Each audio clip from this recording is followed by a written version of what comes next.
And we are live. Yay. Yay. Welcome.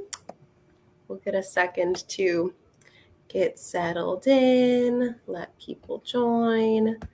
I just need to open it. Well, I guess I don't. Yeah, I do. Do I?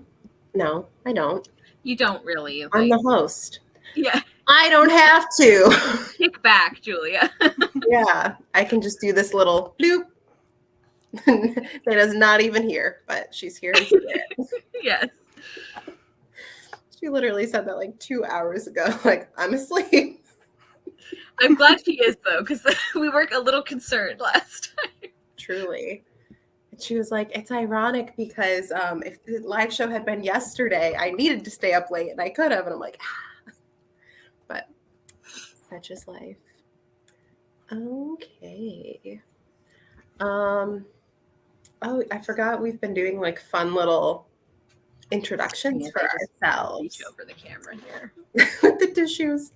I didn't think of like a fun thing to ask you guys for our intros. Okay, today let's do tell us about yourself and your channel, and then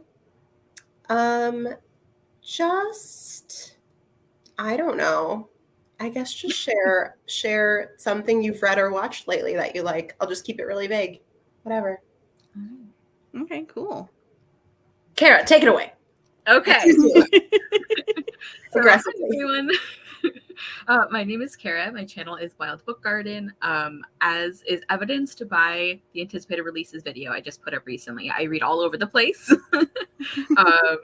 Like really all over the place, like fantasy, historical fiction, contemporary, nonfiction, sometimes mystery and romance for like, added flavor, just sprinkle it in. So I read a lot of everything, and that's very important to me. I also host Middle Grade Magic, which is part of reading very widely. No announcement yet, but keep your eyes open. That's all I'll say.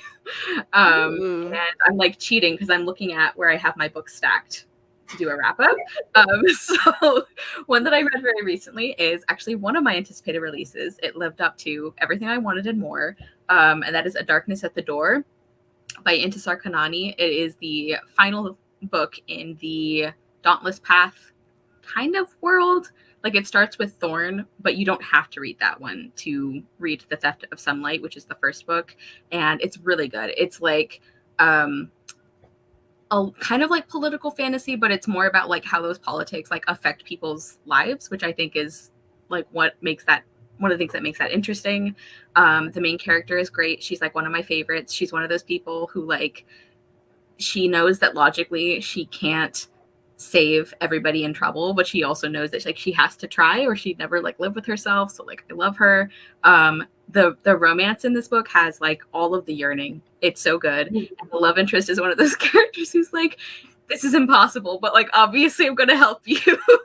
Which I just really enjoy. And yeah, just a lot of themes about like the ethics of like justice and mercy, like especially in this final book. Like if you like characters who actually have to like make the hard choices to sometimes like actually kill bad guys and stuff, I think you would enjoy this one. And I feel like I'm not doing a great job of describing it because it just like really got me in all of my emotions. So I'm like, what are words? But it was really, really good. Incredibly gripping. Like it's like a 500-page book and I like could not put it down. So really good. Ooh. You sold it to me. Good. Yeah. Good. Yeah. Also lots of female friendship, which we always love. Not so much in this one in some parts of it because they're like separated from other characters, but a lot of women supporting women, which we love. Yes. Yes, we love to see it. Mm-hmm. And I'm Taylor. I am from Page Screen Taylor, and when I get around to posting again, fingers crossed, October 2022, I usually read across the board, but mostly adult fiction, romance, sci-fi, fantasy. I've recently got into, and I don't know what to call them, so I've been calling them, and I mean this with all the love and respect, middle-aged white lady books. I've really gotten into Ellen Hilderbrand. I don't know if you've read any of her stuff, but they're all beach reads, and they're all about like rich white people problems, and it's a little bit relaxing to know that like the biggest struggles any of them face are like affairs, and all of the people have like super like white names like Tag and Chip. It's so refreshing. Those are nouns. Those aren't names. It's so good. But I found them really relaxing. And something recently that I've seen, Nope. I saw Nope in theaters the day before it came out because I had got tickets to an early screening. So good. I really enjoyed it. Absolutely terrified. I stayed awake all night the next day because I was like, no one's gonna nope me tonight. That's bad I'm built news different. because I want to see it, but I know it's going to be scary for me. So now I know I can't watch it if it got the seal of scare approval from you. Yeah, very good, very scary. I also just started Singapore Social, which is the most nothing reality show on Netflix. It's about a bunch of influencers in Singapore who do absolutely nothing. And nothing happens in any episode. We had a 3-episode arc about someone who wants to add hip hop to her burlesque routine. That's 3 episodes. Oh, Wow. It's addictive. I love it. branching out. All filler, all vibes. Like That's really what it is. Just vibes. And Just people vibes. making dumb decisions. Iconic. But not even interesting dumb decisions. Wow. Just like, I love that description. It's like, do you think there's a little too much plot and stupidity? Well, we got something for you. You'll be This is bored the most- and frustrated. it's the most hinged show I've ever seen. God. That's amazing. Yes, and I am Julia. This is my channel, Shakespeare and Such. But you are better off following me on Twitter and Instagram because then you'll actually see my reading. Let's be real. But yes, I read mostly lately a lot of classics and a lot of historical things, but every genre of historical things: historical fantasy, historical romance, historical general fiction, historical mystery, like whatever. Just give me the past. That's Yeah. I want to be there mentally. I can't be here mentally. So let's go again, like Taylor with your, white upper class women problems. Like, let me think about that. Yeah, women's rights. Yeah, end slavery. Those are problems that I can like comprehend. Like, thank you. Those modern ones. But yeah, what have I been absorbing with my eyes? Well, I'll tell you what. After a many season hiatus, I'm finally back on the Bachelorette train because I've been introduced to what is essentially fantasy football for the Bachelor franchise, and it's a delight. I love trash and I love being competitive, so this is just my bread and butter now. I love it. And I'm currently 3rd place in my league, but that's only after this last episode. I was in 1st place, so I think I can quickly rise up again. Yeah. Fingers crossed. Yes. I changed my strategy for the worse, so I just need to go back to what I was doing because I realized that did not work out. Okay. Now that we've done all that, let's get to the reason we're actually here. Heidi. Yay! Oh, I forgot. It makes me That's so cute of us. so cute. I love us. Aw. So we all read Heidi. We're going to discuss it. Let's start off with the basics. Your familiarity with the story in any form, as well as your rating. Yeah, that's it. Do you want to give the quick content warning note first? There's not that many for this one. Yes, there really isn't a lot. In our conversation, we may bring up themes about grief, ableism, and just like vague mentions of corporal punishment towards children and animals. I don't think we're going to get too in depth, except for maybe like the ableism, because what? We'll get there. But yes, I mean, it's a children's book, so it was surprisingly tame for us in terms of things that might be sensitive. So yes. Taylor, do you want to start this time? I keep holding it up now because it's just so Because pretty. it's so cute. pretty. Yeah. And I want to show people like the inside. Yes. Like, oh, so cute. So, this is my first time reading Heidi, and up until reading it now, the only interaction I'd really had with the story was this DVD copy of a movie adaptation by this cheap animation studio Oh that I no. watched as a kid. And I don't remember anything about it other than a little girl and some mountains. So I had no idea what to expect when I went into this, but I loved it. I thought it was so good, so cute, so relaxing, and I am stuck between a 4 and a 4.5 star for this book. Ooh. I loved it. Nice. It makes me happy to hear you say you loved it just because I'm the one who picked it. I'm like, I win. We were just talking about your competitive streak, Julie. Listen, I'm trying to get us ready for the classies. I've been thinking about 2022 that. classies. It's like only coming the end up. of July, and I'm like already thinking about it. So Oh wait, also can I just say, in thinking about books that I've picked, I realize it's not a perfect streak because of A Raisin in the Sun, but I have apparently been really into single name titles because I picked Olivia and Heidi and then upcoming Orlando. I'm like, what am I doing? It's like, just give me one name only. yeah, that'll pull you in. Yeah. Okay, Kara, go ahead. So, I did read Heidi before. It was a really long time ago. I remember even like the edition I had, and I know I read it at least once, but I have very little memory of what happened. So this was essentially like reading it for the first time. The only other information I had about it was I read Steeped in Stories by Matali Perkins, which is a nonfiction book that talks about 7 different children's classics, and Heidi is one of the ones she covered. So I read that more recently, so I knew kind of like some things that happened. Like I remember it's a young girl lives in the idyllic, Alps setting, and that she goes to the city for a while. But other than that, I didn't have a lot of expectations about the actual story. I was actually like pleasantly surprised by especially the first half, just because I kind of went in.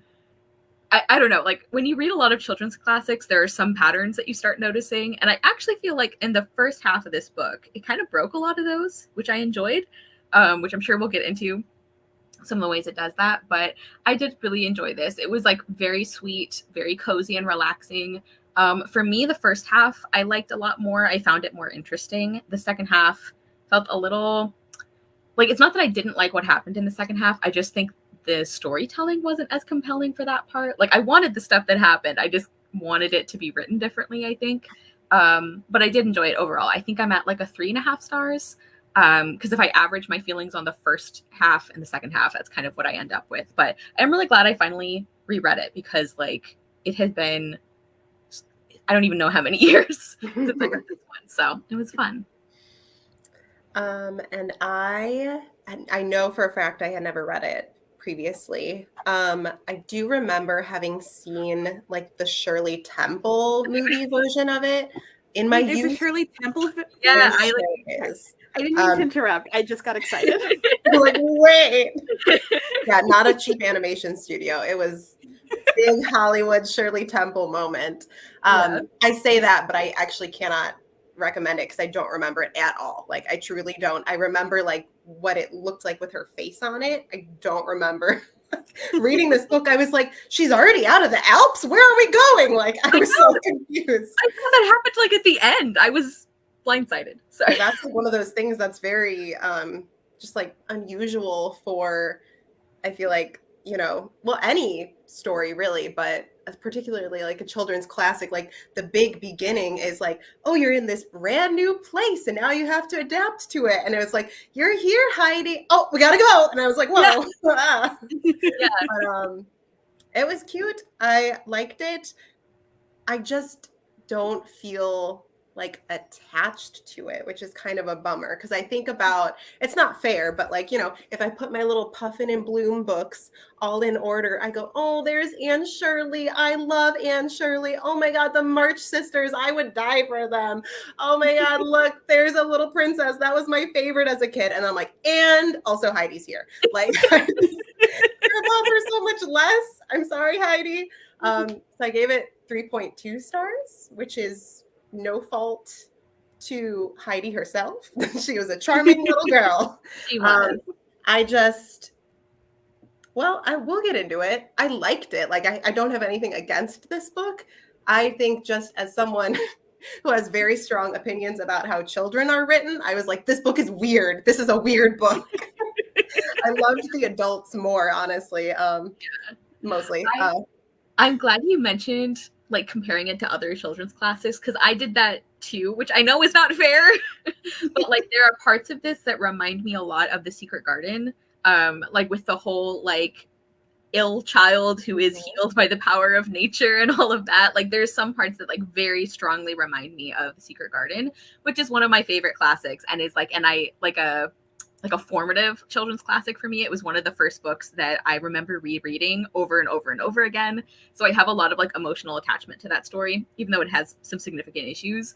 And so it's kind of unfair to compare that book to like one of my favorites, but I kind of couldn't help it because of some of the like similar scenes, but kind of like my overall feeling, I think I even said this in my Goodreads review, is like, I don't know why Frances Hodgson Burnett books are like what this one reminds me of, but it makes me feel like a little princess did when I finally read it, which is like, oh, okay, there's some like sweet parts and some like moving parts, but it doesn't hold up to like the emotional attachment that I have to some others. Kind of like you were saying, Julia.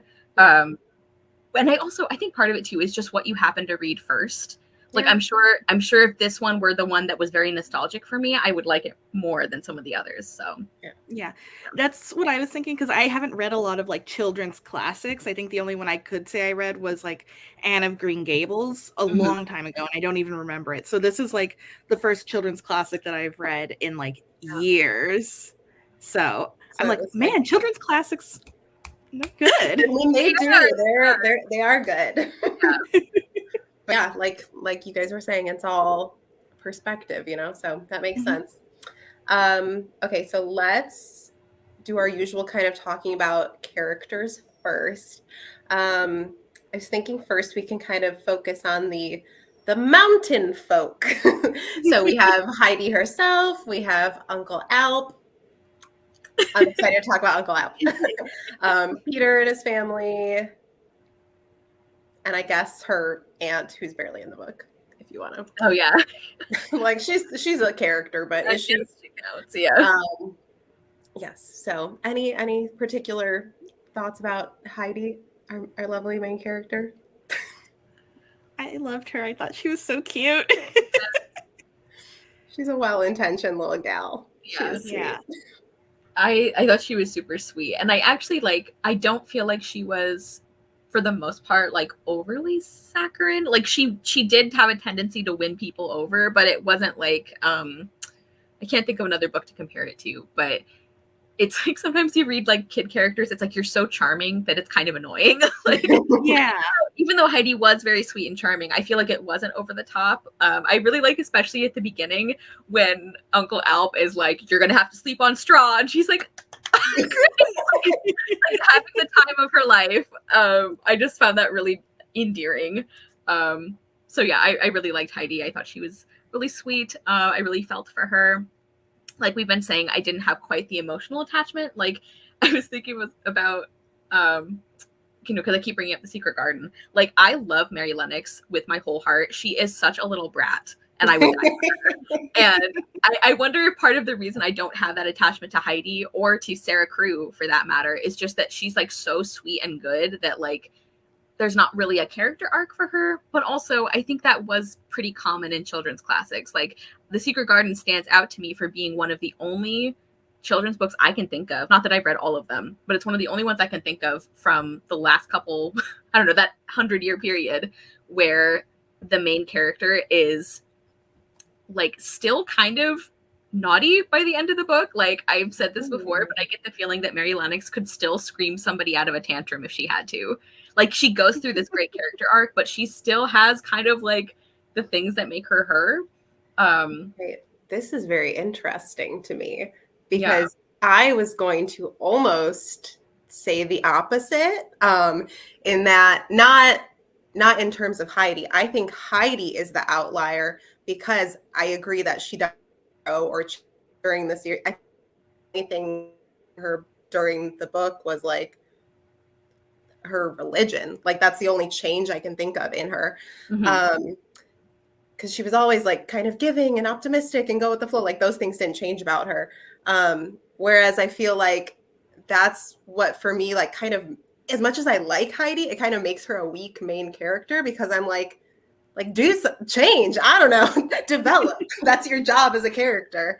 So like she was so sweet. And even for a little bit, I was like in my head mentally complaining like she is 5 years old. There's no way she can be this selfless. And then I was like, I actually know some really sweet and thoughtful 5-year-olds, so I'm gonna take it back.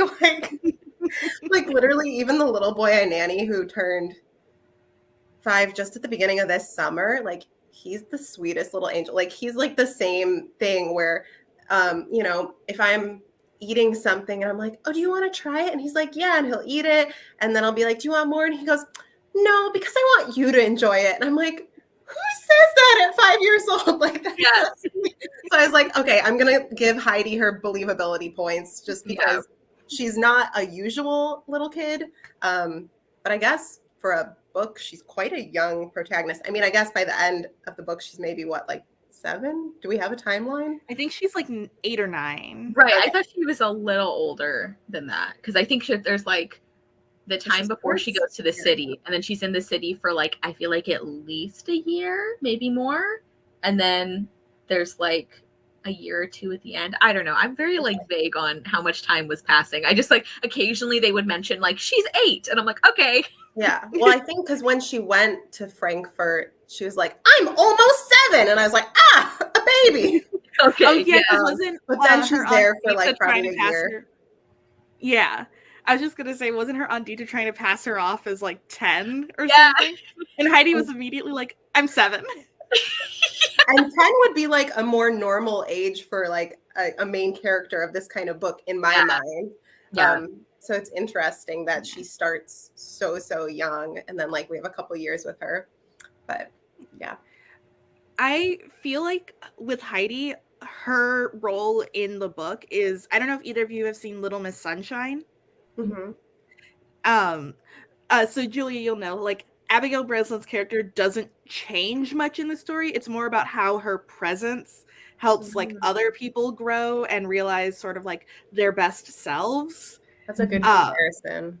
And that's sort of what I felt with Heidi. Like she doesn't change much in the story, but a lot of the other characters sort of like grow to love her, and it's about how she brings this sort of love to a lot of people's lives. Yeah. What the heck? You're gonna make me emotional. That's a really good description.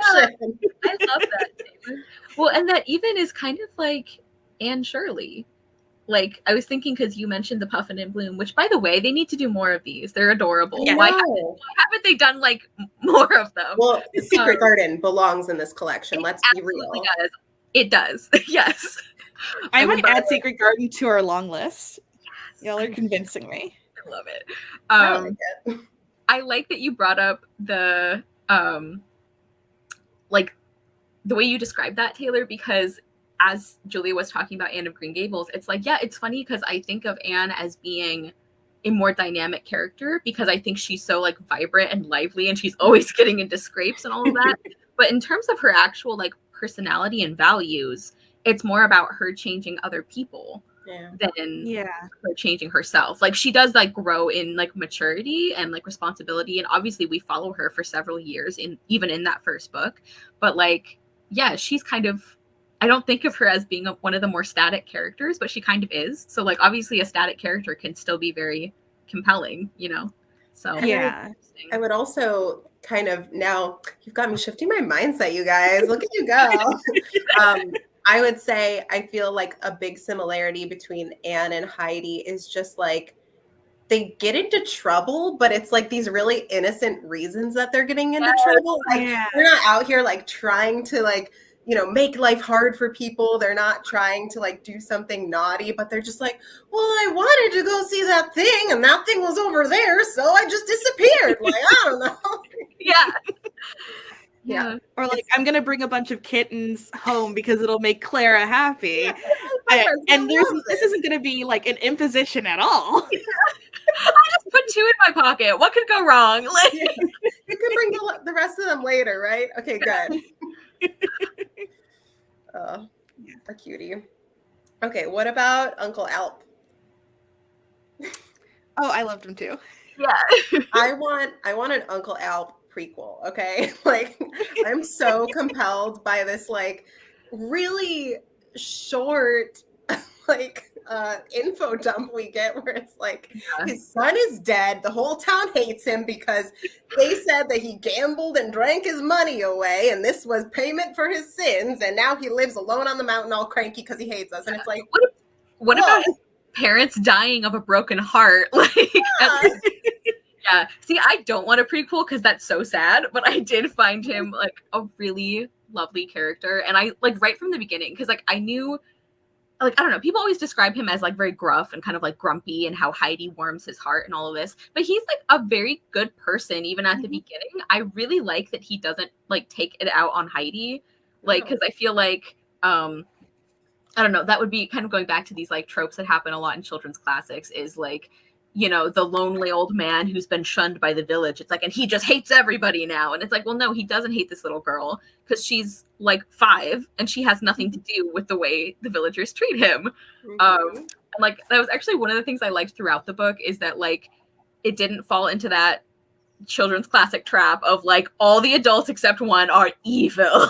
Like, the opposite, really. Like, murder children or like whatever, like and even not like murder, but it's like sometimes the Baudelaire orphans would say, yeah, murder.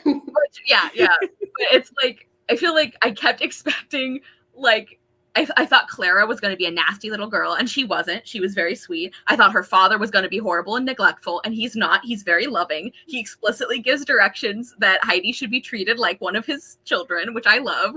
So, like, all the adults except for Miss Rottenmeier were, like, really decent people, and I really liked that.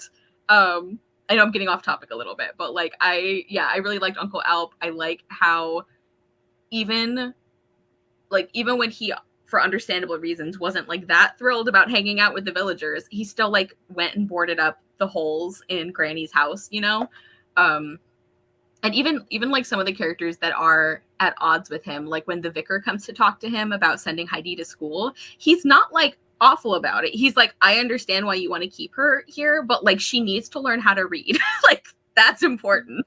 Thank you. Yeah. Anyway, fan of Uncle Alp. He was great. That should be added to our merch line. Fan of Uncle Alp. Yeah, I'm an Alpie.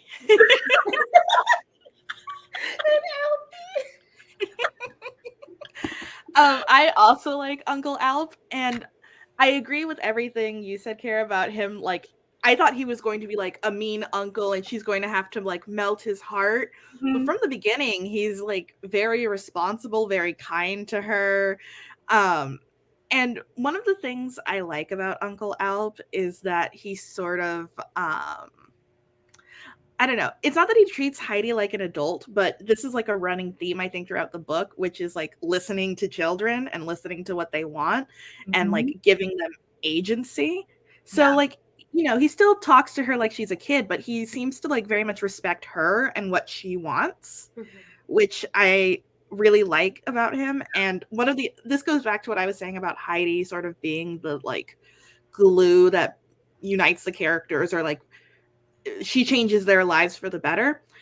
She's the one who sort of like brings him down the mountain and sort of like speaks in his favor and gets him to like help out at grandma's home and like, I don't know, talk to other people. So it was really nice to see him at the end sort of like being a part of the community too. And that he had his home up in the Alps, but he also had his home down in the city, which I thought was cool. Yeah.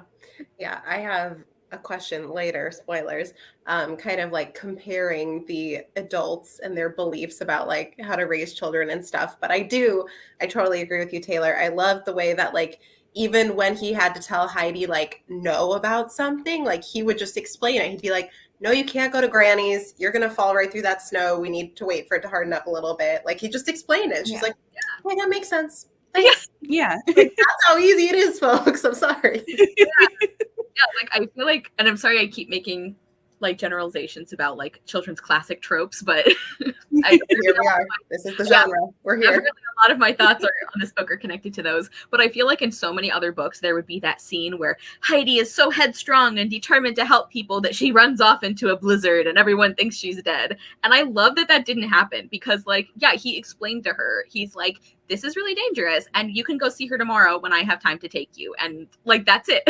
Like, I love how much little drama there was about stuff like that. Like, I don't know. It's a nice touch. Yeah, agreed. Okay, so there's Team Alpy.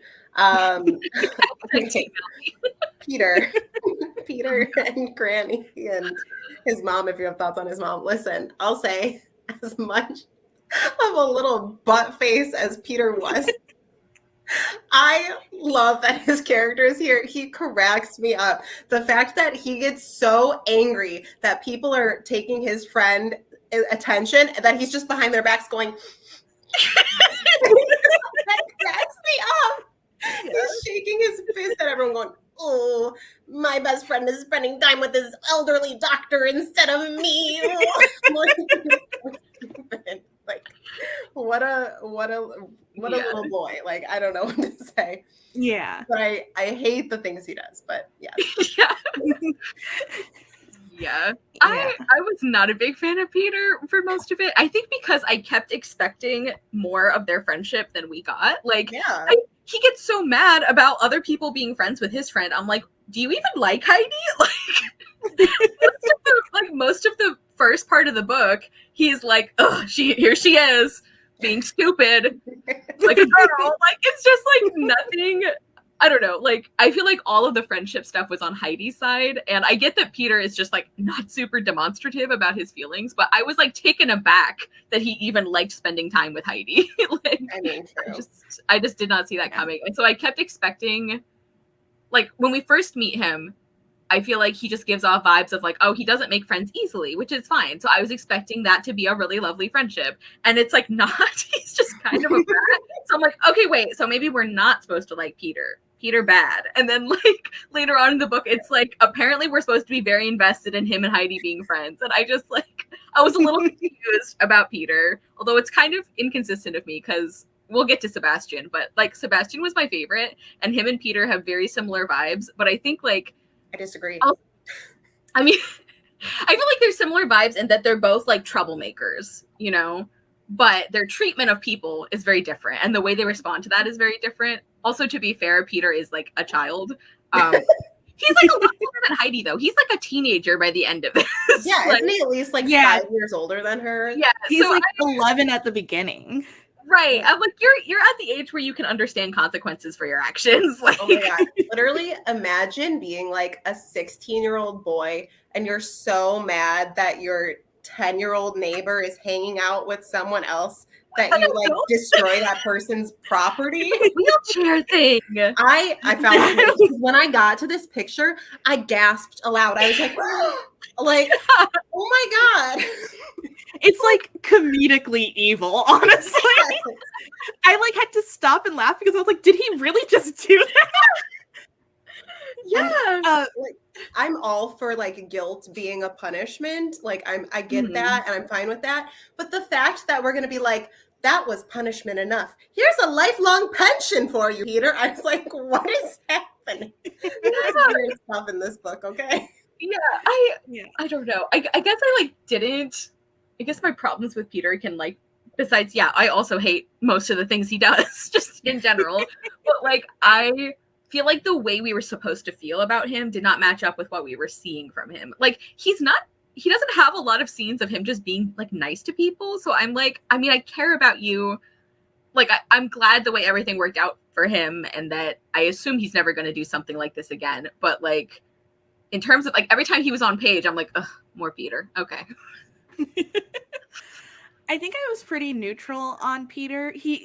What I do appreciate is I feel like he was written like an 11-year-old boy and like early teens, just the sort of impulsivity of a lot of it. Hence the pushing the wheelchair off a mountain.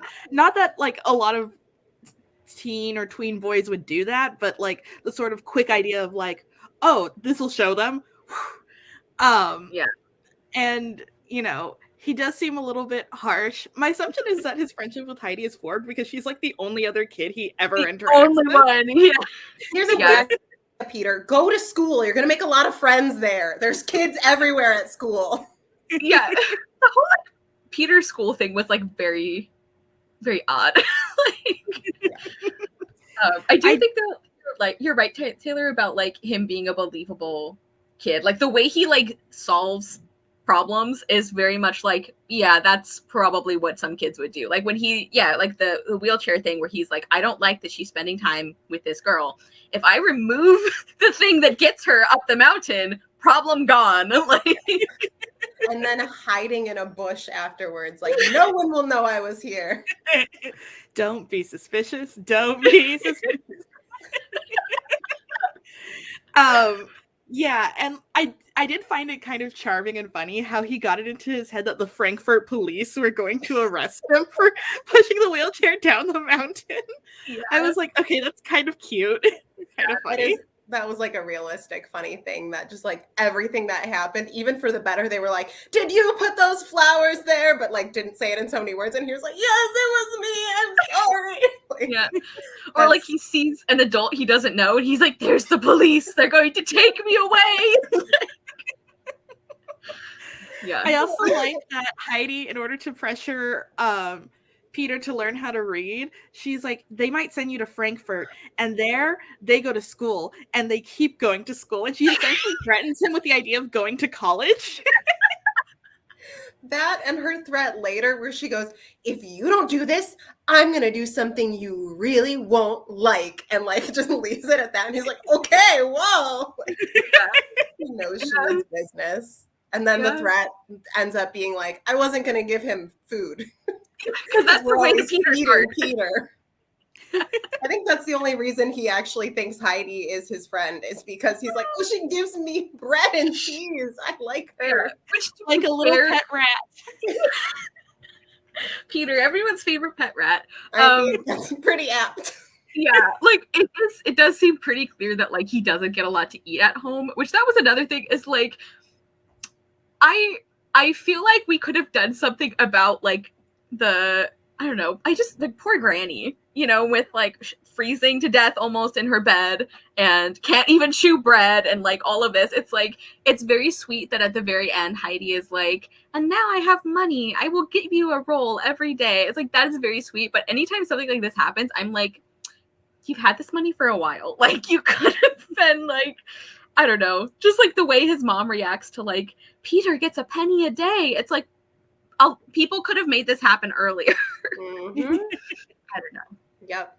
Yeah. No, again, I'm like stepping on my own toes because I want to talk about this later, but it is just weird to me that thematically this book is like, as long as you're out in nature, you're going to do fine. Unless you're elderly, then you need money because it's not pretty when you're old. I'm like, oh, okay. It's like probably true, but like a weird tack to take in this book. Yeah. You're telling me nature heals all, literally. Yeah. And then all of a sudden it's like, unless you're old, nature can't cure that. Yeah. I do like the way like when Heidi is like so upset by the fact that Granny is blind and she keeps thinking, she's like, well, if I give you the nice rolls, then you'll see. And she's like, no, that's not how that works. She's like, well, if you go and sit outside, then you'll be able to see. And then Granny just like stops explaining it to her because like she doesn't, like, I thought that was another thing that was like, this is very much like a conversation you would have to have with like a 5-year-old, you know, to like make them understand. Like that Heidi doesn't get that like not everybody can be revived, you know, by the things that she was like. Yeah, little kid running around getting to eat like good food and, you know, play in the sunshine and all of that. Like that's a big deal, but it's not it can't fix like everything in the world. Like there were some parts of this book that I'm like, this is like surprisingly balanced. Like even like the nature fixes everything thing. I do like that we see that it's still really important to like learn how to read, you know, and like education still matters, even if you're living in the Alps and, you know, living your best life with the goats. Like you should still learn how to read. Yes. But don't worry, because anything you need to learn how to do in life, you can apparently learn within a week. Reading, a week. Walking, a week. Anything. Learning to fly, probably a week. Like at least in the Secret Garden, it took them like months. Like I got beef. Okay, we're gonna get there. I wish I could learn as fast as these characters do. Sorry. Truly. No, for real. Anything else on Peter and Co? Granny? I did like Granny. She was very sweet. I did too. Yeah, and Heidi going to read her, and it's like every grandparent in this book. I don't know if Joanna Spyri was like raised by her grandparents, but she loves a grandparent, and I love that. Yeah, they're actually like, even in, like I was saying, the second half I think felt a little flat to me, but there were still some like really lovely like scenes just with these characters like taking care of each other. And I mean, several of them are like Uncle Alp and Heidi's relationship was just so sweet. Oh my god, the time when like she came back and he kept going in to check that she was still there. Yeah, it was so sweet. And when she's like reading him the picture book about the prodigal son, and she doesn't know what happened to him, she's just like, there's this really great story that makes me think of you, and he's just like crying. Like, that was too much. Sometimes the emotional parts hit. Like, they were lovely. Yeah. Okay, we want to move on to the city folk. Yeah, let's do it. So I guess let's naturally just kind of start with Clara, because she's sort of our bridge into this world.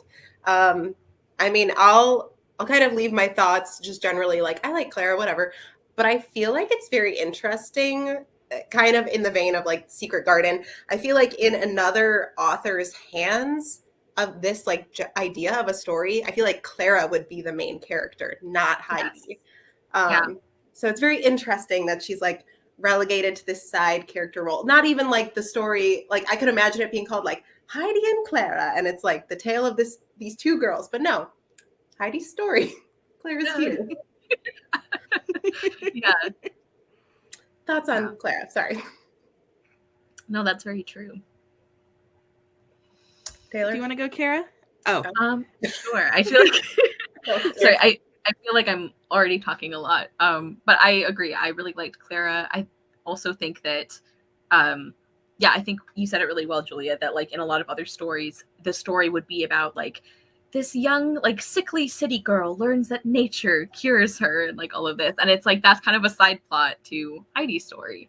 But yeah, I liked Clara. I thought it was really funny how she was like very, like she was like so excited to get Heidi as like her study buddy, because she's like, you're gonna make more mistakes than I do. This is great. And then like when Heidi keeps getting into trouble, Claire's like, this is the most interesting thing that's ever happened to me. Great. Like, but not in a mean way. Like she was just like, I don't know, she didn't have a lot of like stimulation really. So I mean, I felt for her. She's like, yeah, this is the first new person I've seen in like my whole life. What a time. So yeah, I liked Clara. I liked her and Heidi's like friendship, their scenes together. I think like we got to see a lot more of that friendship near the end of the book, which I liked.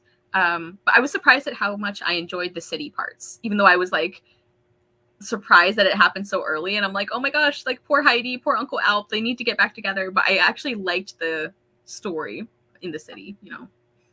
Yeah.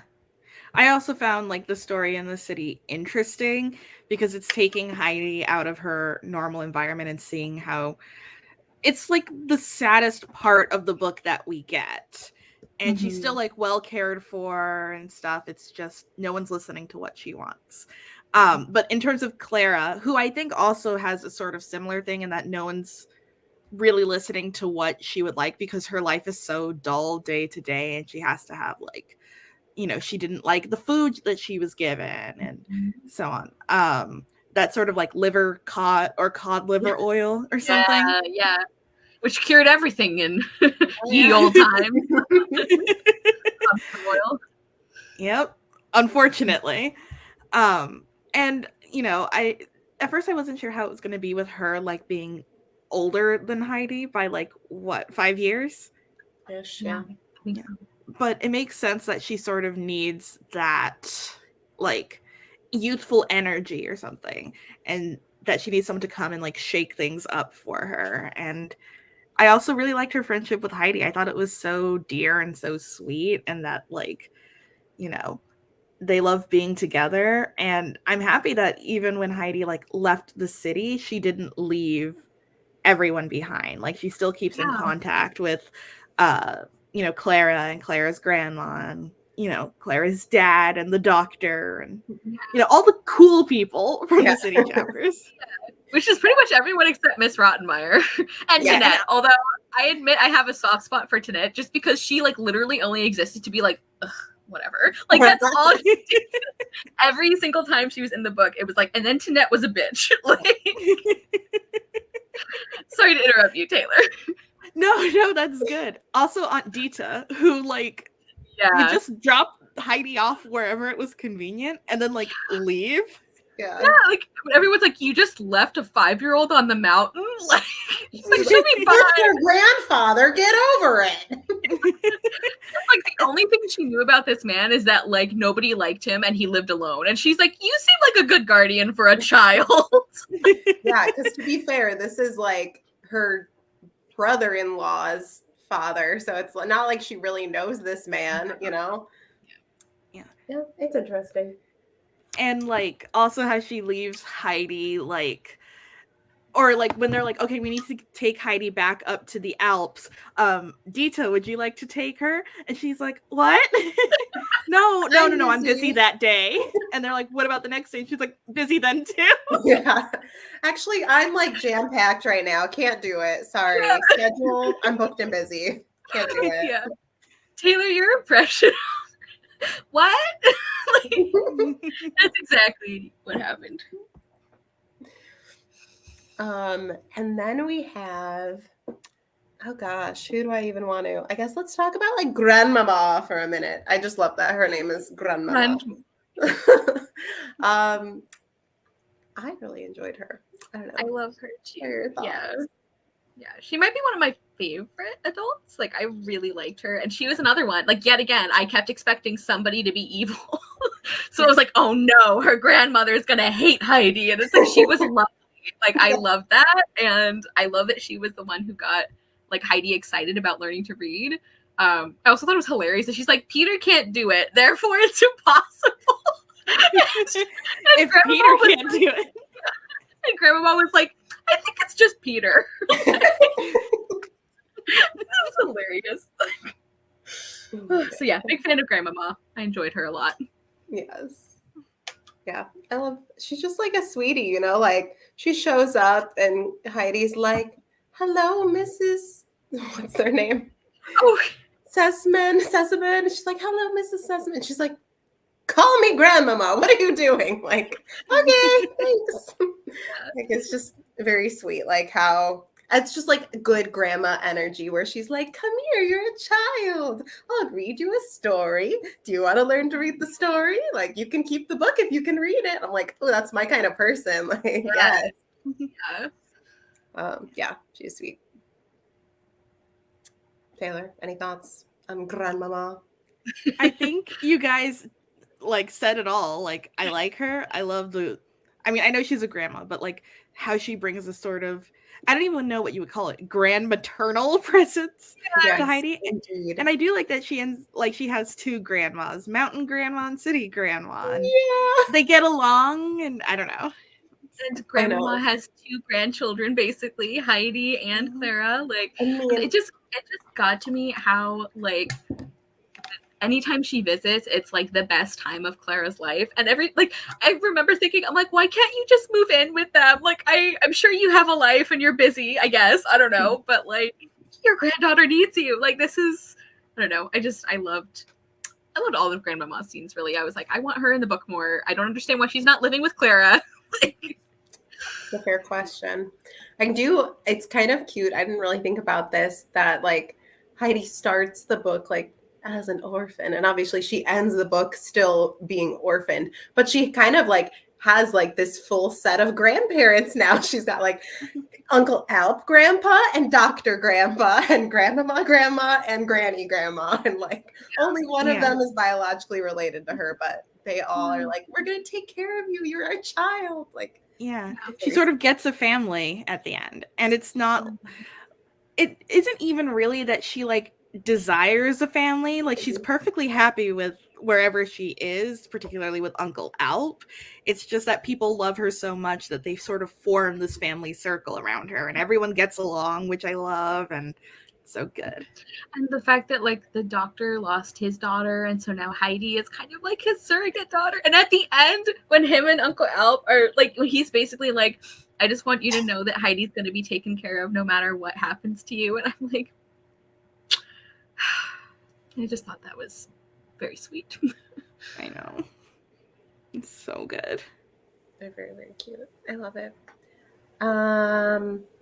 Okay. Well, I'm just going to check the doctor off the list because I feel like we just covered him. Let's talk about the staff of the house. Oh, wait. Did we talk about Mr. Sussman? Not really. Kind of. Should I back up to him? I mean, he was fine. My only thoughts really is like, you seem really nice, so why do you keep leaving your daughter like this? Like, that was my only thought on him, really. I know. It was funny that it was like, I like couldn't totally get a read on his priorities because he seemed like very loving and like caring about Clara. And then he'd be like, there's no ghost. I'm too busy. I can't come home. And I'm like, but just come check it out. Like, literally, what business are you doing? Like, what are you doing? I don't know. Your family seems pretty rich regardless of what you're doing because your mom is rich. So right. And like, I don't know what he would be doing that would mean he couldn't, like, I don't know, do it from home or like move like the family maybe to wherever he's working. I feel like they had enough money that he had options. Yeah. And just to annoyingly bring up the secret garden again, like it's kind of like Mr. Craven, like a little bit, except in that book, I feel like the secret garden like actually shows that like, yeah, he has been neglecting his child, and yes, it was because of grief, but that doesn't mean it's okay. Whereas in Heidi, it's kind of like, why aren't you here? You know, you do seem like a very loving father, so like, what's going on? Yeah, my only assumption is like maybe he's doing business. I don't know what that would be, but he's a big, busy corporate lawyer. Like, well, then move your family to where you work. Sorry. No, sorry. My headphones are like going in and out because they automatically stop when I'm talking, which is great when I'm listening to music and I need to speak to someone, not during a live show. The reason I actually had to start using like a headset mic is because the like I don't know if it's StreamYard or my computer, they would like cut off so that only one person could talk at a time, which is fine unless somebody's watching a playback and then you're only hearing like a third of what's happening. So I feel you. Okay, so jumping back to the staff of the house at Frankfurt then, because I mean, I know this book was originally written in German, but it just seems like too perfect that her name literally had the word rotten in it. I know. They're like, we're going to tell you she is not the nice one. Yeah. Well, German and English are very similar. Like English comes from German. So I wouldn't be surprised if it like worked in both languages. I'm going to check actually. Yeah, please do. How to say rotten in German. Oh, it's Verfault. Verfault? Well, look up what does rotten mean in German. Yeah. See if there's like a translation where it means sinister, you know? Like, Yeah. So like sorry, go ahead. It seems like rotten translates to rot, so maybe like the verb. Okay. It could also be something where in the original text it's like it's a different sounding word, but it basically would translate to rotten mire, you know, so they adapted that. But that's a good point. Yeah, we hate her, right? Sure do. Yeah. Nope. Number one, Miss Rottenmeier. A fan club of one. Like, no, I can't stand her. It was amusing, at least, that they made her like so afraid of everything because it's like, there's a kitten here. Ah! There's a ghost here. Ah! Like, whatever was happening, she was like, I can't handle this. I'm like, who put her in charge of this house? She doesn't seem very capable. Yeah. Hates everything. And I like that Clara's dad wouldn't get pushed around by her. Like, she's like, that little girl is trouble. And he's like, well, what has she done? And he like talks to everyone else and they're like, oh no, Heidi's lovely. And he's like, all right, get out of my office. Yeah, she's so like stuffy, I feel like, for no reason, because it's not like the Sesamans are stuffy. Yeah.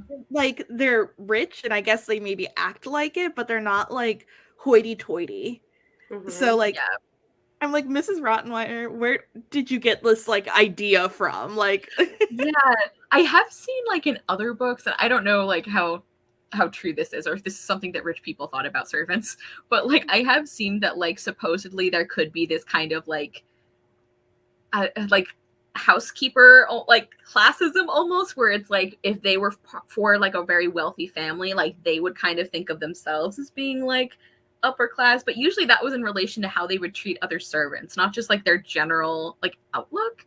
Especially because like Heidi, like she got into trouble, but like we were saying, it's never malicious and it's never like intentionally breaking the rules. Like when somebody like, it's probably Miss Rottenmeier was like, you should be up for breakfast already. And Heidi's like, all right, I guess I wait here for them to bring me breakfast. And like, she's supposed to go down, but nobody told her that. It's like, she's never didn't even know what breakfast was. She was like, she's been living in a hut in the Alps. Like, she really doesn't know what to do here.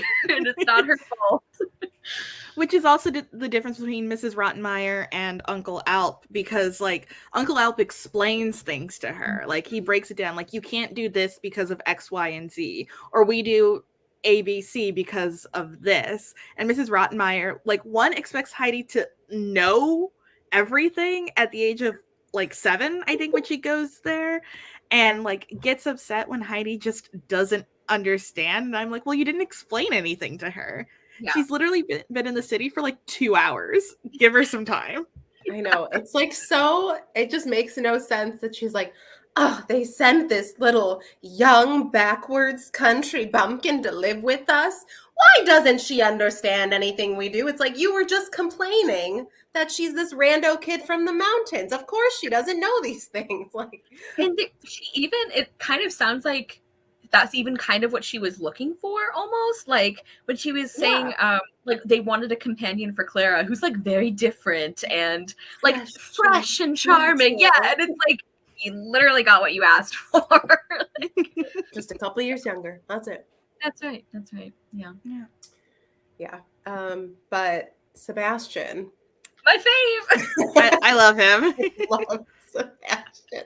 Taylor, right before you like joined, right before we went live, I was telling Kara my favorite scene, like I can't get this mental image out of my head, is Sebastian and John with their bottle of wine having their little slumber party, just waiting to see like, oh, what ghost is haunting our house. Like, I love that they were tasked with staying up. They're like frightened, but they're like, well, cheers. Ooh, at least they gave us wine for this. And then they chat, and then they fall asleep on the job. Like, I love it. I love that he let Heidi keep the kittens. That was like so sweet. And I love that we actually, like, because as soon as they say Miss Rottenmeier hates cats, I'm like, somebody look after these kittens. And instantly Sebastian's like, I'm going to sweep them up into the basket and take them to the attic, and they're doing fine. And I'm like, I really liked that. And I like, too, that, like, the first, I think, time that you see Sebastian, maybe, like, the first couple times, he's, like, kind of rude, and you're like, oh, no, are you going to be mean to Heidi? But he's not. He's, like, immediately he realizes that she's in a really uncomfortable situation, and he's like, oh no, I'm gonna take care of you. Miss Rottenmeier's the worst, but that's no reason for me to like treat you badly. I was telling Julia before we started, Taylor, that like one of the scenes that like really won me over to Sebastian is when Heidi comes home with the 2 kittens in her pockets, and he hears like the meow, and he looks down and he sees a kitten in her pocket, and he has to put the plate down and like sprint out of the room so that he can lose his shit. Like that's one of my favorite scenes in the whole book, because like you were saying, Julie, just the image of that, of like, I'm gonna die if I don't get out of here, and I'll get fired, so I need to leave. I'd rather they think I'm shirking my duties than just laugh in all their faces. So I gotta Yeah. go. Yeah. Oh, it's so good. Yeah, I feel like I had the good vibes once Clara was like, "Oh, just tell Sebastian, he'll open the window for you." I was like, "Okay, a glimmer of hope." Yes. Yes. Yeah, a good I love egg. Sebastian. He was a keeper. Yes. Um. Okay, we've kind of already been chatting about this indirectly as we have spoken about all the characters, but it was very interesting to me the sheer number of adults in Heidi's life and just like how many different philosophies we see on like how to teach and deal with and raise children, because it wasn't just a like these ones are good at it and these ones are bad at it. Like even the ones who were like good or bad did things differently from one another. So I don't know, I'm curious to hear your thoughts kind of on just the general vibes. Just the vibes. Adult vibes. What are your thoughts? Taylor, wanna take it go, away. No. Okay, cool. I can go. So what I really like is that other than like, so the adults that are still good to Heidi, like Grandmama and Mr. Sussman, they're still not perfect at like taking care of her, because one of the things that I think is most important that Uncle Alp does with Heidi and that the doctor does with Heidi is listen to what she wants and gives it to her. Not gives it to her, because obviously you can't always get what you want, but like more like what she needs and what she needs to thrive. And they're like, okay, maybe I don't know better than Heidi. Like Heidi knows what's best for her. Um, and you know, that's one of the mistakes I think Grandmama and Mr. Sesamin make. It's not that they're against her going back, but they don't understand the immediacy of it for Yeah. Heidi, and that she's not really there because she wants to be there. You know, she's found joy in it, but like, you know, she wants to be in the Alps. And so that's something I like really appreciated too. Like even good like parents or like stand-in parents, like they're going to make mistakes, and like what matters is like how you deal with that afterwards. Yeah. Well said. Yeah. I just co-sign everything Taylor says. Yeah, like that pretty much, I think pretty much covers it. Yeah, I like that there were such a variety of adults. Like there's a lot of adult characters, like you were saying, Julia, in Heidi's life, and I really like that a lot of them do care about her, but we see that they approach it in different ways. And I really like what you said, Taylor, about how much of this book is about listening to children, because I hadn't picked up on that. Like I hadn't thought about it in those terms, but that's true. And then like with Clara as well, like she starts feeling better when she's in the Alps and she's like not being, you know, cooped up inside as an invalid. And of course we don't know exactly what was wrong with her specifically, but it is possible that she could have gotten better sooner if she were allowed to I don't know, like go outside and stuff. And just like how much, I think it's interesting too, like so much of this book shows that like your emotional state can really affect your health as well. Like it's not, I feel like it's not just the environment that makes Clara and Heidi thrive, even though that is a big part of it. It's also like being listened to and being around people who care about them, and knowing that if they're unhappy about something, that they can talk to an adult and they'll try and fix it. Like they'll try and listen to them at least. Which I think like is true. Like your mindset does affect like your actual bodily health and everything. Perhaps not to the extent that if you can't walk, you can suddenly walk. But again, we don't know what Claire had specifically. So like, I know, that's what like drives me nuts. yeah, Because I'm like, we just get told like, this is my daughter, she's paralyzed. And I'm like, well, was she born this way? Was she in an accident? Like, is this like time in the mountains? Like, is this the physical therapy that like wasn't, you know, normal at the time, but like right. could help her regain her strength? Or like, this is just some miracle. Like, I don't know. And I want to understand so badly. Yeah. Well, and I was pleasantly surprised that like even after Clara has her like big moment of being able to walk and like all of that, like Uncle Alp still carries her back down. He's like, we don't want to overdo it. And I'm like, yeah, I did not expect that. Actually, I thought she was going to be like fine as soon as she stands up, and but that's not how it goes. So yeah, kind of like mixed results as far as like the way illness and disability is handled, which is not unusual for this era. Like I've been saying, I love The Secret Garden, but there's some mixed messages there. Like yeah. Yeah, like I think with Clara's disability, like I could believe that like being in the mountains maybe made her feel healthier. I don't know if I can believe that it gave her the ability to walk again. Like I understand that Uncle Alp was like helping her take a few steps like every day, but I was like, I get maybe how he could get her healthy enough to maybe feel like she could stand up, but like yeah, this seems like a lot of 1880s medical stuff. Yeah, and like I do know, like I hear, from people today talking about how like some people like are wheelchair users, but not all the time, or sometimes people they like temporarily have something that means that they can't stand and walk, and then with physical therapy they can. So like it is it is theoretically possible that some of this could have happened, but I don't think that's what she was saying, and I don't feel like we have enough information to be like, yeah, this checks out. I don't know. Which, again, Taylor, like you said, very 1880s medicine. That's not really like physical therapy wasn't a thing. Like yeah. So yes, agreed. Yeah, actually, you guys like crushed that question. I don't even feel like I need to add on an answer. I'm like, again, like Kara said, like co-signed, agree. And I think too, one character I keep forgetting about is kind of like almost the neutral adult, which was just Clara's tutor, where he had like no ill will, but he was no help at all. He's just there. And I'm like, I think you're trying to help these children learn, but you're not very good at it. But thanks like for at least like kind of standing up for them. I like to think that he's like halfway out the door on this job, and he's like, I'm just gonna go there, I'm gonna teach Clara, and I'm gonna go home, I'm gonna cash my check. And like then there's this other kid added, and he's like, oh crap. For a second he's like, maybe this will be a fun challenge, and then he's like, I don't know, I still can't get her to know the ABCs. Like, what am I supposed to do? Yeah, he is kind of like the neutral adult. He was another one like that I was expecting, like in a lot of stories I think he would have been like, I don't know, either just unpleasant or possibly like outright abusive. Like the way that corporal punishment is handled in some of these classics is not pleasant.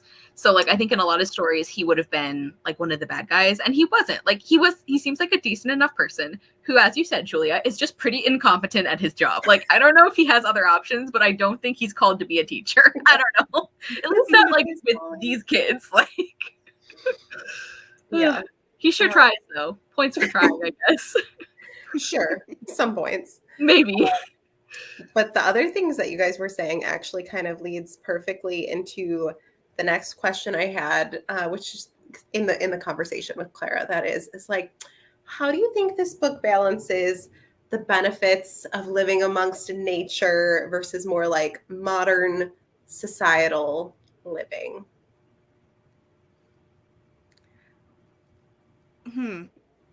So I think the book sort of finds this happy almost medium. I think it does lean a little more towards living in nature, but the fact I think that Uncle Alp and Heidi do eventually come down to live with the village, that sort of represents the sort of medium. They need company, they need sort of people around them to help them like survive and thrive, because people need human contact. I'm just laughing because like as you're doing this, I feel like I'm the English teacher who posed an essay question. I'm going, star, you nailed it. This is what I wanted you to say. I'm so happy my degree is coming in handy yes. here. So like I think while it does lean more towards like the Alps and nature, I don't think there are really any ups to living in the city other than like Heidi gets kittens. She learns to read. She does learn to read there. She learns to read, and that's the other thing. Like in the Alps, there's no like chance for education for her, no one really to play with except for Peter and goats. And so like coming down to the city, like sort of helps her and Uncle Alp sort of, I don't know, be more whole. Sorry, do we need to back up so we can dissect Daisy as a character? I forgot to mention the goats. I'm so sorry. They were just very sweet. I liked having them around. So Daisy represents the id, and Chesky represents the ego. I'm like, honestly though, Freud probably would have thoughts on goats. Like, Jesus. I know he would. Yeah, I think you said all that beautifully, Taylor. I agree with all of that. And I also think it's interesting because my initial thought would be that even though Heidi and Uncle Alp do end up going like down the mountain to live in the community more permanently, it's still like a village life versus like a bigger city. But then I remembered that Grandmama, she still lives in the city, and they actually make the point that like when she realizes that she can just leave Clara there to stay for a while, like instead of staying in like Dorfley, the little village, she goes back to that city because she's not like basically that she isn't quite happy without like more people and more things to do. She's and we an uptown girl, okay? she is, and we obviously like Grandmama. So I like that we have kind of that example of, like you said, Taylor. I think this book definitely leans more on the side of nature, but it's also like some people are suited to city life, and it is important that you still get some nature, but you don't have to live there all the time. Yeah. So yeah, I feel like this is one of the themes that was like more even-handed than I maybe expected. Like we talked already about like the education thing being a big deal, and how like, yeah, Heidi would have never wanted to go to the city. She just wanted to live her whole life in the Alps. But if she had done that, she wouldn't have been able to read. And I like that this book is very clear about like education and especially literacy being very important. So I really like that. Yeah. Yeah, that was a really good point you brought up about Grandmama and living in the city and how it's not seen as a bad thing. Yeah. It's just a thing she likes. Yeah, none of the characters were like, ew, you want to go back to the city? They were like, visit us soon. Like, Yeah. So true. Yes, I agree. I think it leans more towards nature, but I mean, we do see characters who still like need to be and want to be living the city life. We see that, I mean, even with the middle ground of Dorfley, it's like up in the Alps, you're not getting like the same caliber of education. And also I feel like I can't discount like the financial piece of it. Like Yes. in the Alps, there's no like big like, this is our moneymaker. It's just like the goats. Like we have a little shepherd boy and a man who fixes things seemingly for free. So it's not much of a business now, is it? Like he's just making chairs for his own house and fixing his neighbors' houses for free. So like all these like beautiful, fantastic like changes for the better that are in Heidi's life, and therefore through her, like in Granny's life and Peter's life, it's like none of that would have happened if she hadn't made rich friends. So Yeah. I just like, it's just weird for me because I'm like, okay, it's great that Heidi can help the people she loves, but it's just like lucky that she was so charming and befriended people who have money to burn, and they're like, of course we can get this old lady you like a fur coat, I don't care, like whatever. Like, Yeah. you want us to give her our guest bed, sure, I'll send it up in a couple days. Yeah, I don't know. No, I like that you mentioned the financial part specifically, because in a way I feel like the book is realistic about that. It's like nature's great, but you also like, I mean, that's the fact that the last scene in the book is the doctor talking to Uncle Alp and being like, I'm gonna leave her all my money, so it's fine. Like that I think is, I don't know, surprisingly like realistic, you know? Like even though the book does kind of romanticize like village life and all of that, it's also like, you know, there's some not great things too. Like we were saying, like the quality of education. The fact that I feel like even though Heidi views Granny and Peter and his mom's life as maybe kind of through rose-colored glasses a little bit, I feel like the reader is maybe not supposed to, you know, like we see how like Granny, I mean, I feel so bad for, like she can't read anymore because of her vision, and like if Heidi can't make it, she just has like nobody. And that part where she, like, when Heidi's gone and like she's just like, oh, I'd like to hear her voice one more time before I died. I was so scared she was gonna die before Heidi got back. I was like trying to prepare myself. I'm like, oh no, here we go. Truly shocked we made it through this book without a single character dying. I was I like, know. there are too many old people here and one sickly child. There's no way we're making it out of here. I guess the doctor's daughter was, or child was like the one who died, but she was off page. At least it wasn't one of the people we spent a lot of time with. But like, yeah, I had the same thought. I'm like, I feel like we're building to something, and I don't like it. Okay, this is where it starts to get very random and scattered thoughts, and partially me going on a soapbox. But so on page 126, pulling out my receipts, Heidi goes from having trouble with letter recognition, knowing what is A, what is B, what is C, etc., to reading, quote, more correctly than most beginners in about a week. And I got beef with this, okay? I don't care if she's newly motivated. I don't care what Grandmama said. This doesn't add up to me as a teacher. Okay, like here's where I'm at, right? Maybe it's possible, maybe German is a lot more literally spelled language than English. I don't know German. I don't speak German. So it's possible that they have like one letter, one sound for that letter. Let's rock and roll. But in an English speaker's point of view, there's no way in hell. She did not do that. I know this for a fact. This little girl cannot read better than most beginners. I'm so sorry. Yeah. It just makes no sense.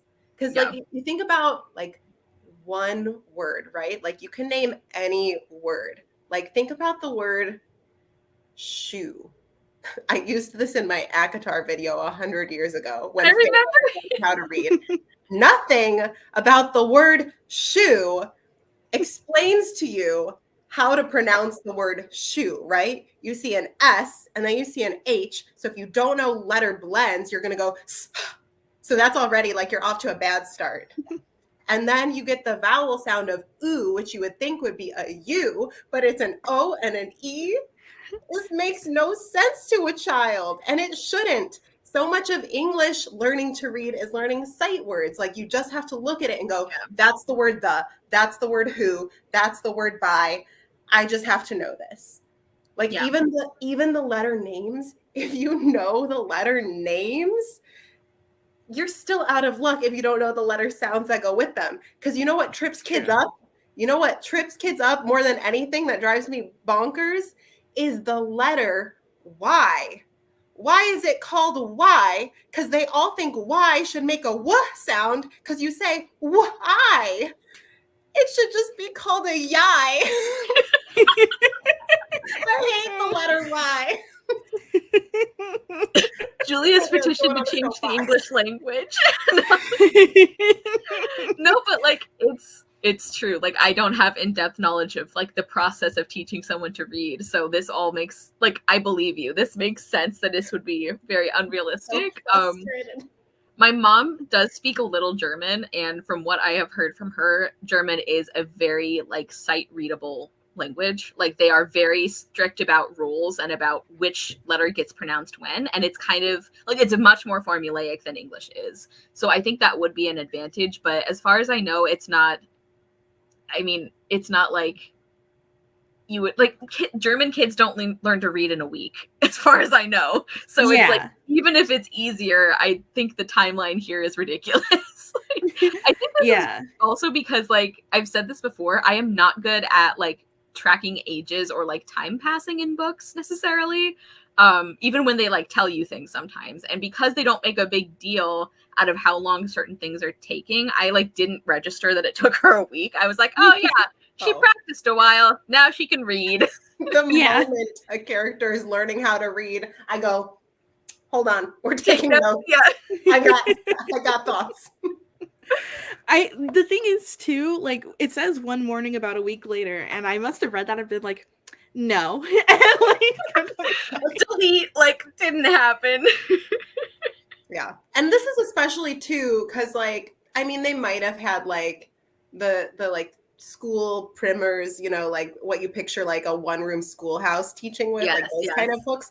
But it's not like how we have today, where it's like these are the like leveled reader books and it's got like 5 words on a page and then like a big old picture. It's like either this is a book and it's just a book for adults, or it's like a school teacher's book, you know? Like, Yeah. so I'm assuming this book that Grandmama had couldn't have been that easy to read. I just don't know. I think it was like a picture book of like the prodigal son story. That's like I thought what it was, but even so, like there's all these extenuating circumstances, but it still boils down to like I don't think so. Yeah, the only other thing is like we know that Heidi has been getting reading lessons for a long time now, and maybe she was like subconsciously remembering some of that, but I'm like, even if you have like, I don't know if eidetic memory is the right term here, even if you have like an amazing memory for details and you can just call up that information when you're suddenly inspired to, it's like I still a week is still ridiculous. Like I feel like any extra points you can give would still mean a week would not work. I mean, I like that at least they weren't like, wow, she's reading perfectly. She's fluent. Like they gave her a little wiggle room, but I'm like, this is a lot to ask of me in terms of believability. Yeah. Oh my God, Mary Margaret just texted. It's like, I'm the worst. I forgot about the live show. Love that. Love that. Okay, wait. More things about books. This book has a lot to say about books, and I just want to talk about books. That line where Rottenmeier was like, if I see you crying about this book again, I'm going to take it away. I was like, my library would be empty. I would have no books. Yeah. I don't know why she was so offended by that. Truly. Yeah. By like Heidi being unhappy, or like Heidi crying after reading the book. I was just like, how dare you have emotions about a book? Yeah. Yeah. Yes, it's a lot. Oh, she's realizing. She's like, oh wait, no, it's fine. The live show. Okay. Oh my gosh. Yes. Okay. Also about books. I'm not done with books yet. Okay. They made a mistake when they didn't consider teachers reading this book. I'm just saying. Truly. Well, and it's so bizarre because I know we all have the same edition. Did you guys read like the fun little facts in the back and everything? The facts. I did not. Okay, so Taylor, she literally didn't, I think, start writing her first book until she was like in her 40s. And all of her other books were like for adults. And then she randomly wrote this children's book and like it was a big hit. And this is the only book we know now. I know. I kind of want to read some of her adult stuff. I would be curious. But so I'm like, I'm Joanna, you confuse me. I don't. Okay, but I really want to talk about Peter learning to read just so we can all go, what the hell was that poem? What was that? I hated everything about it. Yeah. Literally every single thing. Like, one of the things that stuck out to me about that scene is that, like, and we talked about this, I think I said this to you, Julia, right before we started, that, like, it never, like, there's no question in Peter's mind that reading a thing means it is real and is going to happen to him. Like, he's just reading a sentence that's like, if you don't learn the letter F, you won't get to eat. And he's like, Heidi, why would you take away my food? Like, I like the idea that he thinks like Heidi is writing these threats. And it's like, this is like her personal like work, like her I don't know, consequences that she's come up with for him. He's like, Heidi, why would you do this? Heidi's like kidnapped his grandma and is like, if you want to see Granny again, you must remember the letter N. Yeah, no, it really is the most bizarre learning tactic. And also, again, I'm going to put on my teacher hat here. I love your teacher hat. Makes no sense to me in trying to teach the alphabet, because in order to read this poem, you still have to know those letters. Like, you know what I mean? Like, I gotta find one. That's his home. The only thing I could think of is that, like, because it's a rhyme, it's easier to remember. So you would at least remember the names of the letters. But like you were saying, Julia, that doesn't help you read them necessarily. Like, yeah. If you forget your HJK, you'll have misfortune all the day. Like, I mean, ignoring the fact that that's just misfortune. What a big word, right? To like make a child sound out. Yeah, it's like you get to this poem. The letters are in the first not stanza, the line of the stanza. Is that how poetry works? I don't know. Yeah. So it's like if you forget your H and then you don't know J, like you're screwed because there's not a rhyme that's going to help you with the J, right? It's like you can go back to day and be like, oh, that one's K, I got it. But like, you know what I mean? It's just like imagining a child reading this doesn't make sense. And then imagining a teacher reading this aloud and making the children repeat it is terrifying. If you confuse a V with U, you'll find yourself in Timbuktu. Like, what are you talking about? To be fair, it was normal back then for teachers to basically like clock their students or something. Oh yeah. Yeah. Like up until like the 70s, because I know my dad was talking about getting like rapped on the knuckles by like a nun. Okay, wait, valid point. We overlooked this when we were being Alpies.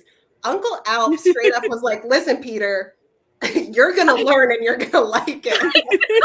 Okay. I think I blocked that out of my mind. Like, Uncle Alp, how could you?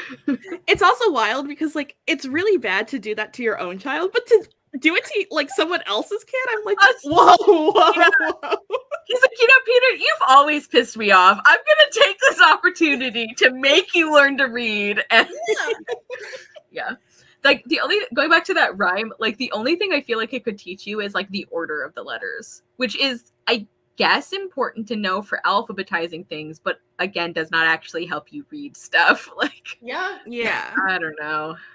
So basically, I just don't understand old-timey teachers, and I never will. Yeah, I get the feeling that like if Joanna Spyri was like aware that this was not really how it worked, but she just wanted to use it in her book, that she kind of was writing it just like, don't worry about it. Like, it's like, we're gonna move on. Just ignore the reading stuff. It's only like 10 pages total. And I was like, I can't move on. Joanna. I won't. I can't. Yeah. I forgot the other thing I was gonna say. I do like to imagine though, because again, like German, like this poem can't be like verbatim because I doubt it would have rhymed. I would love to know what the original German poem was. Imagine it's like something totally different. It's like, if you know your ABC, you can be best friends with me. Like, and Peter's like, oh. Version. Yeah. Okay.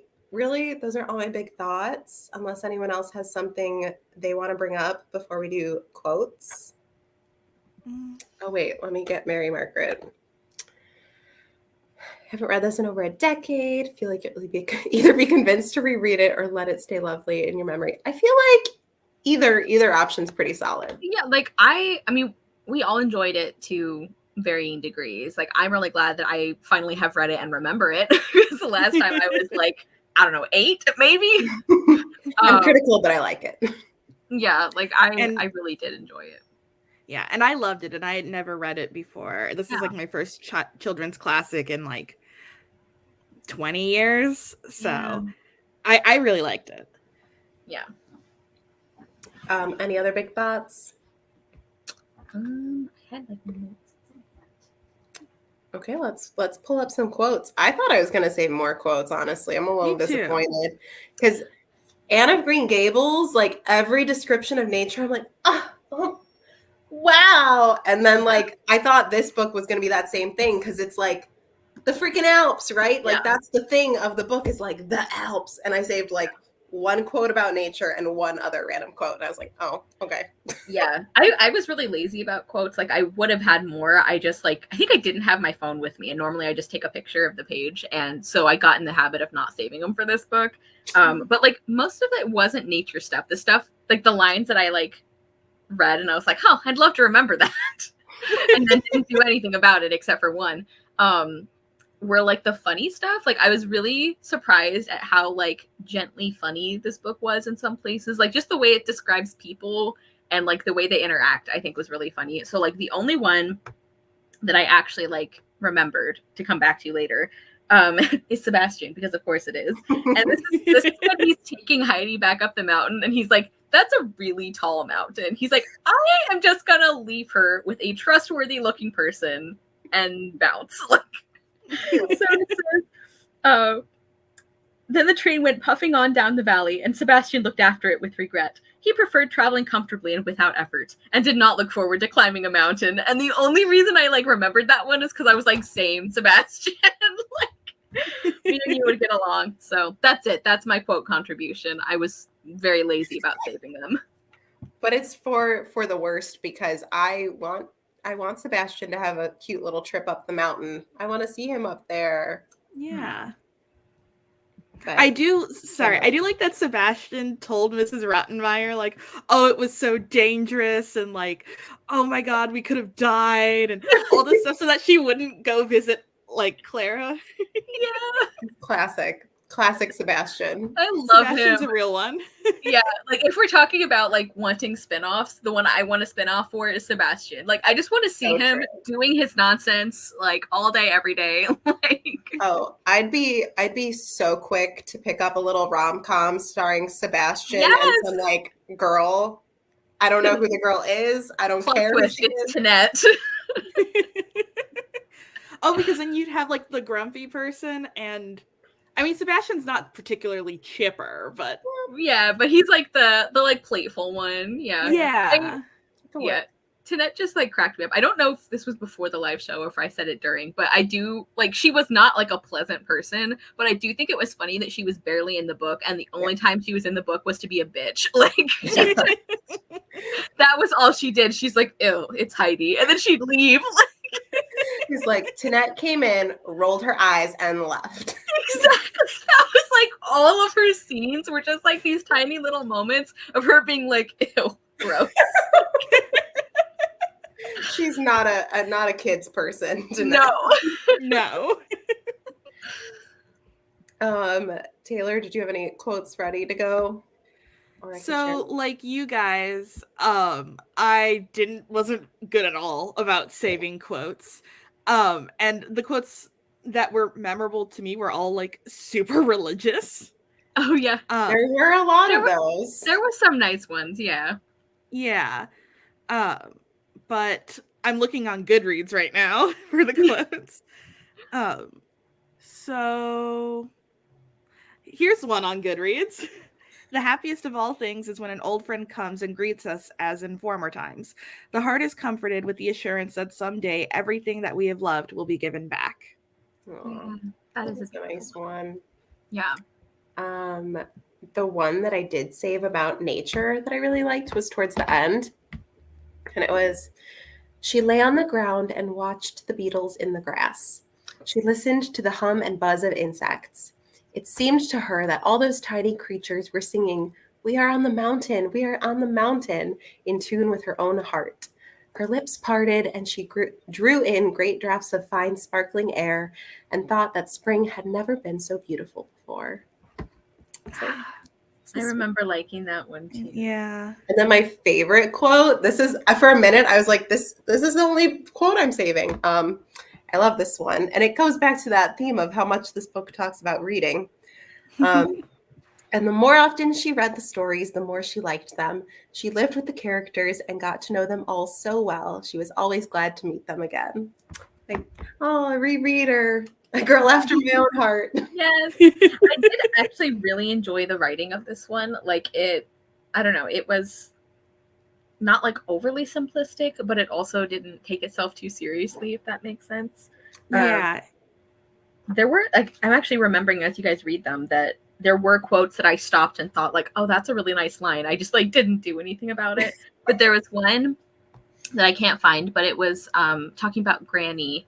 And I don't know if it was before or after Heidi had come back, but it was talking about how like she would get afraid or she would get unhappy. And then like there's this image that the book uses about like her heart sitting up again. And like I just thought that was like really lovely, like that imagery of like standing tall, like your heart or your essence, like I don't know, the posture. I just thought that was really pretty, but Yeah. I find it. And it is interesting in that this is a translated book, so it's like I wonder how true and literal the translation is. Like, is that, you know, like a German like saying that we don't know, or is it just like a beautiful turn of phrase? We may never know. Yeah. Like I was saying, like German is one of the languages that is like most easily translated into English because English comes from German. But I know anytime you read a translated book, it's like how much of what I'm enjoying about the writing is like identifiable as the original text versus like the translator. Yeah. Like obviously I think they both did a good job, but it's just interesting to think about. Actually, speaking of translators, I wanted to give the name of the translator just to give her credit. It's Eileen Hall for this edition of Heidi. Thank you, Eileen. Yes. Killed it, girl. Yeah. Come on, Eileen, as they say. Okay, anything else? Are we done? Taylor, do you want to bring up what we're reading next month? I brought it. A total change of pace. Like, I know. But let's see if we can connect them somehow. Yeah. So next month, which we will have to discuss the dates because I am moving September 1st. So the end of August / early September will be quite an exhausting time. But we will be reading a personal favorite of mine, Dante's Inferno. So I have all of it. Oh my god, you got the whole trilogy. Yeah, which I haven't read. I've only read Inferno, so I've never read any of them, so I'm gonna really read all of it though. Curious. But we're just discussing Inferno, right? Yeah. I feel like the first book is better, and it decreases in quality. Just like a regular trilogy. That's good. Yeah. I'm excited. So I'm excited. So we're going from the mountaintops to the pits of hell. Let's rock and roll. I love it. Yeah. Okay. Well, we did it. Thank you both for your contributions. As always, just your brains, they do great things. That was a little chef's kiss to your brains. And I told Kara this, and so Taylor, I'm telling you and everyone else, so I'm accountable. I'm going to update our Twitter so everyone knows we're reading Inferno, so we can like have it there in our profile, like big brain energy. Yeah. I can't believe we're like 2+ years into this and we're like, we should update with what book we're reading. Because look, this is the most selfish book club, okay? Like we're just gonna read it and talk about it and have a great time. And you guys can come if you want. People join us, we go, oh, welcome.